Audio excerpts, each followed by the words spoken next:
Dr. Jose Chameleone emmotoka gy'aleese munnange amawulire gakyagenda mu maaso okusaasaana ku media byengenda okubeera nga nkutuusako ate mu maaso awo nina King Zaha munnange alaze etabbu wali nkugambye kaseera munnange akaseera ka Eid katambwidde ddala bulungi nnyo ku mwana mulenzi munnange ate King Zaha kw'ossa ate ne Pallaso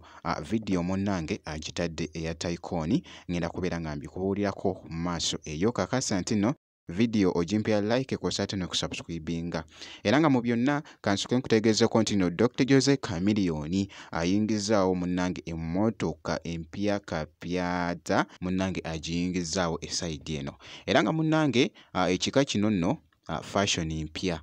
era nga munnange ze zimu ku mmotoka ezikyasinze munnange ate okubeera ez'ettabbu ogituulamu n'obeera eri waggulu muganda wange kakati nno ekika kino ki Mercedes Benz Brabus G-Wagon muganda wange ye tayito y'emmotoka eyo era nga bw'ogiraba nkugambye ya butitimbi nno obuweererako ddala muganda wange gwe alaba Jaminat Yugi ye mwana mulenzi munnange ate Chameleone gy'ayingizaawo esayidi eyo naye nga bibyo munnange ate bikyagenda mu maaso okutwedinga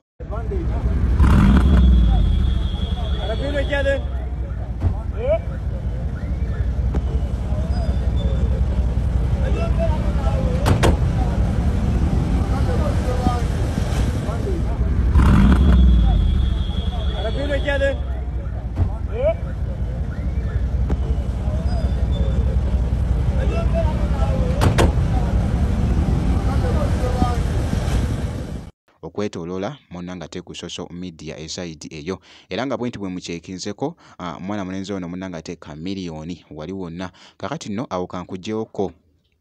ate nkutegeezeko nti nno omuyimbi munnange King Zaha abadde sayidi eno nkugambye wabaddewo kaawo akatambi abadde nga ali munnange ate mukwolekera nkugambye nti nno kaseera kabadde ka Eid nga tuli mu kaseera ka Eid muganda wange era nga abaddeko ko n'ekifaawo kyabadde agendako baadde bamuyise munnange ate ku masala esayidi eno mikwano gye esayidi eno era nga afunye wali munnange ate enjoyment ebadde y'amaanyi nnyo nkugambye eyo nno ebadde challenge abadde ali mu challenge ng'oluyimba lwe munnange ate olupya love enyuma olukyafuuse munnange ate ensonga esayidi eyo okwetooloola emikutu munnange gwe alaba Jaminat Yugi naye nga byebyo nga bw'olaba akatambyako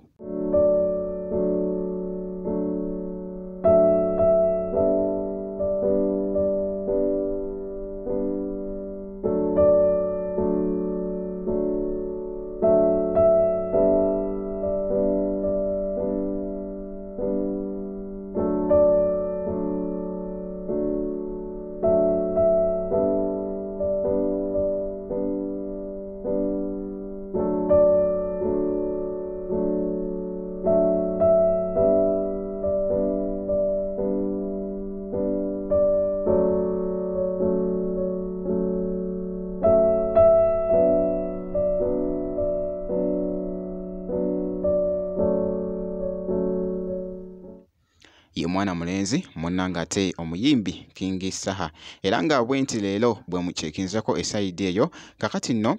kankuggyeyoko eyo nkutegeezeko nti no Pallaso avuddeyo ku wali n'asumulula vidiyo kyaddaaki amaze munnange n'agiwanikayo ku mukutu ogwa YouTube era nga gyetuukidde esayidi eyo osobola okubeera nga ogikyekingako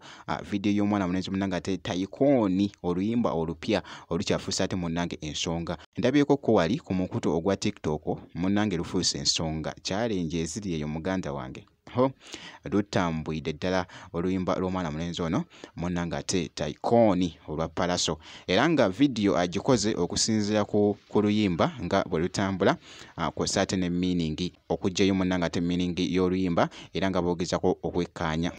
tutendeka tekuwena tatwagala oba wakuwanika ffe twasiba gadi trailer tonyumya era nga bwenti bwe mukyekinzeko kakasa nti no video jimpya like kw'ossa ate n'okusubscribinga ngenda kubeera nga nkomawoko mu maaso eyo n'ebirala